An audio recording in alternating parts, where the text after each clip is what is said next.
하나님의 사랑과 원천이 넘치시기를 축원합니다. 오늘 1월 26일 수요일날 아침입니다. 이번 달도 금방 지나가는군요. 하루하루가 참 총알같이 지나가지만은 그 총알같이 지나가는 하루하루 속에서 참 의미를 찾고 또 하나님 나라를 향한 한 걸음 한 걸음 발걸음이 되기를 바라는 마음 간절합니다. 또 더욱더 우리들의 삶 속에서 하나님께서 역사하셔서 나를 통해서 이 세상이 조금이라도 밝아지고 또 나를 통해서 하나님의 축복과 은혜가 다음 세대에 또 우리들의 사랑하는 자녀 세대에 이렇게 넘치기를 축원합니다. 오늘 말씀은 예수께서 보여주셨던 예수님께서 제자를 부르셨을 때 보여줬던 그 모든 위대한 모범과 축복을 같이 생각해 보고 있습니다. 오늘 말씀의 주제는 부정적인 것보다는 긍정적인 것에 초점을 맞추셨던 주님을 오늘 같이 생각해 보는 시간입니다. 요한복음 1장에 보면은 예수님께서 처음 제자들을 부르셨던 얘기들이 많이 나오죠. 그런데 예수님께서 말씀하셨을 때 금방 예수님을 따라온 사람도 있었지만 예수님에 대해서 부정적인, 더군다나 예수님의 그 출신에 대해서 부정적으로 생각했던 사람들도 있었습니다. 그 사람이 바로 이 나다나엘이라는 사람인데, 또는 이 사람은 바돌로메라고도 이렇게 돌로메의 아들인 바돌로메로 알려지기도 했습니다. 근데 이 나다나엘은 예수님에 대한 소개를 하는 사람에게 이렇게 말했습니다. 거기 출신이 어디요? 라고 물어봤죠. 그랬더니 나사렛입니다. 라고 이렇게 말했습니다. 나사렛 출신인 예수입니다. 라고 얘기를 했죠. 그랬더니 금방 대답한 내용이 바로 뭐냐면 나사렛에서 무슨 선한 것이 나올 수 있겠소? 라고 말했죠. 그때 이제 그것을 소개했던 빌립은 와서 보라 라고 이렇게 하는 유명한 말을 합니다. 근데 이 나사렛에서 무슨 선한 것이 날 수 있느냐라고 하는 이 나다나엘의 태도는 출신지를 따지는, 한동안 우리나라에서도 어디 출신이냐 하는 것에 대해서 상당히 문제를 삼았죠. 특히 고려시대 때는 저 북쪽의 한경도 사람은 절대로 쓰지 말라든지 뭐 이런 식으로 심지어 후손들에게 나라를 다스리는 문제에 있어서 나눠주면서 어떤 지침을 주면서 어디 지역 사람들은 절대로 등용하지 말라. 그 지역 사람들은 항상 반역을 하고 항상 뒤통수를 친다. 이런 식으로 얘기를 해서 지역에 대한 평가를 하는 것을 보게 됩니다. 심지어 예수님께서 계실 때도 이 나사렛이라고 하는 것은 상당히 궁벽한 지역이거든요. 지금도 나사렛으로 찾아가려면은 갈릴리 호수에서도 산속에 있는 곳이기 때문에 차를 타고도 한참 들어갔던 기억이 납니다. 근데 이 나사렛에서 무슨 선한 것이 나올 수 있느냐라고 하는 이와 같은 이 나다나엘의 부정적인 태도는 꼭 나다나엘의 문제만이 아니라 우리들도 가끔 거기 고향 누구야? 그 사람 어디 출신이야? 라고 물어볼 때 은연중에 그런 태도를 갖고 있는 것을 발견할 수가 있습니다. 근데 이렇게 나사렛에서 무슨 선한 것이 나올 수 있느냐라고 말했을 때 이제 예수님에게는 어쨌든 와 보라라고 하니까 또 빌립이 얘기하니까 선선히 따라왔습니다. 그러면서 이제 예수님과의 대화가 이어지죠. 그러고 나서 예수님께서 이제 이렇게 말씀하셨습니다. 나다나엘이 자기에게로 오는 것을 보시고 그를 두고 말씀하셨다. 보아라, 저 사람이야말로 참으로 이스라엘 사람이다. 그에게는 거짓이 없다. 자, 우리는 예수님께서 이렇게 말씀하셨던 것에 대해서 상당한 의문점을 갖습니다. 예수님께서는 그 사람이 어떤 사람인지도 알고 계시고 비판적으로 접근했던 것도 알고 계시고 또 어떤 선입견을 갖고 있었다는 사실도 알고 있습니다.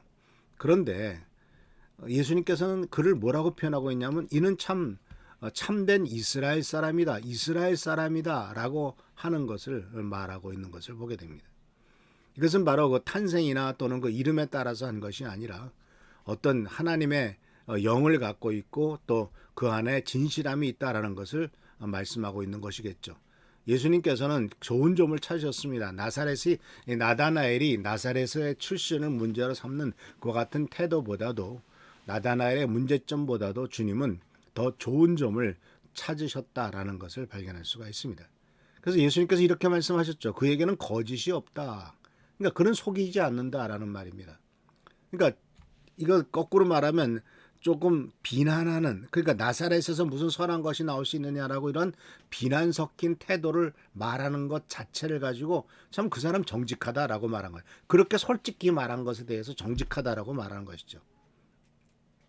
그러니까 속으로 거짓말을 하고 아이상 그 사람 좋은 사람이야 라고 말을 하지만 속으로는 그럼 나쁜 놈인데 하고 이렇게 감춰주면서 겉과 속이 다른, 겉의 표현과 속의 생각이 다른 그런 모습이 아니라 아주 솔직하게 그 표현을 그냥 하고 있다라는 것을 바로 얘기를 하고 있는 것을 보게 됩니다. 그래서 이 주님께서는 바로 그 마음속의 생각을 분명히 파악하셨고 또 주님께서는 그 좋은 점을 먼저 찾으신 것을 우리들은 발견할 수가 있습니다. 우리는 이 모습 속에서 우리를 보는 하나님의 눈을 발견합니다. 하나님께서 우리를 어떻게 보시는가를 발견합니다. 왜냐하면 성경에 나오는 사람들 보면요, 하나님께서 사용하신 사람들 보면 전혀 문제가 없고 깨끗한 사람은 한 명도 없습니다. 모두가 다 문제투성이에요. 뭐 인간들은 다 죄인이기 때문에 그렇기도 하죠. 그런데 예수님의 제자들도 마찬가지고 성경에 나오는 구약 성경에 나오는 믿음의 조상들도 사실은 우리들보다 못할 때도 더 많죠. 이런 아브라함 생각해 봅시다. 어떻게 자기 부인 때문에 자기 목숨을 부지하려고 자기 부인을 누이 동생이라고 속여가지고 결국은 부인 팔아먹어서 부자가 된 이런 일도 생기지 않습니까? 야곱은 말할 것도 없고. 그러니까 이게 성경에 나오는 많은 사람들이 참 문제가 많아요. 그럼에도 불구하고 하나님께서는 우리들이 인간이라고 하는 존재가 참 연약하고 부족하다는 존재를 아시기 때문에 그 중에서도 좋은 점을 찾으시는 분이죠. 긍정적인 것을 찾으시는 분입니다. 우리들은 흔히 문제점을 먼저 찾습니다. 사실 좀 그 세상적으로 말해서 똑똑하다고 하는 사람들의 특징이 바로 뭐냐면 남의 문제점을 금방금방 찾아내는 것 아닙니까? 이게 문제고 이게 문제고. 근데 주님께서는 그런 문제점을 찾으시는 분이 아니라 주님께서는 그 문제점 속에서도 저 사람에게 좋은 점이 무엇인가 하는 것을 찾으시는 분이고 동시에 하나님께서도 10가지 문제가 있어도 그중에 하나만 좋으면 그것을 하나님께서 기쁘게 보시고 그것을 사용하시는 분이 하나님이시다라는 것입니다. 이런 모습은 성경 말씀 속에서도 여러 군데 나타나죠. 예를 들자면 창세기에 나오는 소돔과 고모라의 이야기를 생각해 봅시다. 소돔과 고모라에는 정말 죄악이 가득 차 있었습니다. 정말 그 음란하고 더럽고 나그네를 대접할 줄 모르고 죄악에 가득 차고 정말 그 죄악의 원성이 하늘에 닿을 만큼 아주 끔찍한 죄악의 도성이었습니다. 그런데 하나님께서 그를 심판하러 가시죠.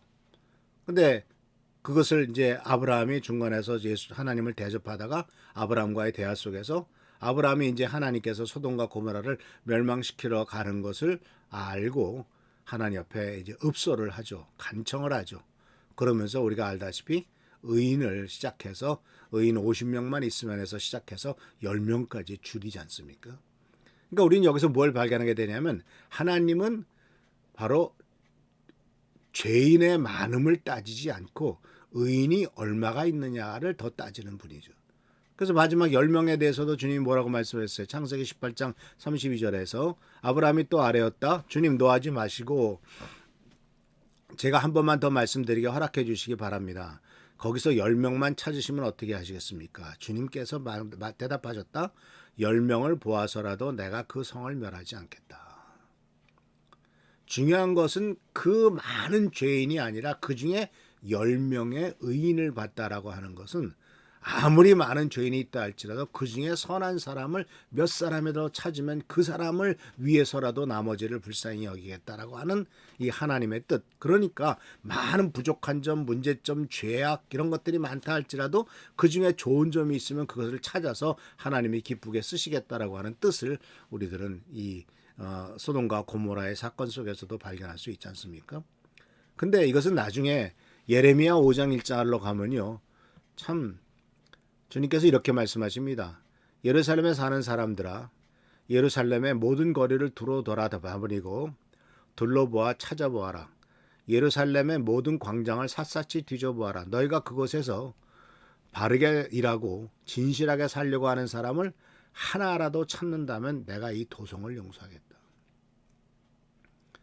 물론 숫자적인 어떤 상징성이겠죠. 한 명이 없었겠습니까? 그런데 주님께서는 한 명도 없다라고 보실 만큼 속속들이 다 썩었다는 게. 그러니까 그 한 명이라도 있으면 내가 용서하겠다라는 거죠. 그러니까 주님께서는 문제점, 죄악보다도 선한 점을 찾으시는 분이 바로 우리의 주님이시다라는 사실이에요. 그래서 주님께서는 그 부정적인 것보다도 긍정적인 것에 초점을 맞추십니다. 사랑하는 성도 여러분, 우리들은 많이 부족합니다. 연약합니다. 죄악도 많고 실패하고 좌절하고 넘어집니다.